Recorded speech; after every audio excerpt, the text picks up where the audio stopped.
Y precisamente fue en agosto de este año cuando aquí en 21 Noticias le informamos del lanzamiento de esta aplicación.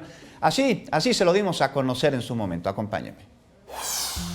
La Comisión Nacional del Sistema de Ahorro para el Retiro lanzó una aplicación para teléfonos móviles, mediante la cual los trabajadores en México podrán seguir de manera puntual, gestionar y tener control sobre su cuenta de Afore.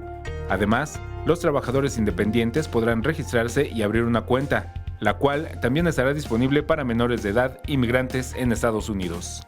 Nos propusimos crear una plataforma de servicios móviles que acercara a los ahorradores, particularmente a los más jóvenes, a una cuenta Afore y nos permitiera ampliar la cobertura del sistema de pensiones.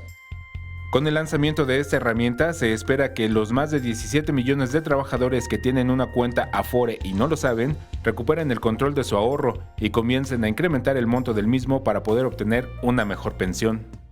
El hecho de que es el ahorro para el retiro de cada uno de nosotros en lo individual y ponerlo a nuestra disposición en un teléfono con sencillez, de manera intuitiva y abriendo así la posibilidad de conocer, de controlar y de ahorrar para un mejor futuro.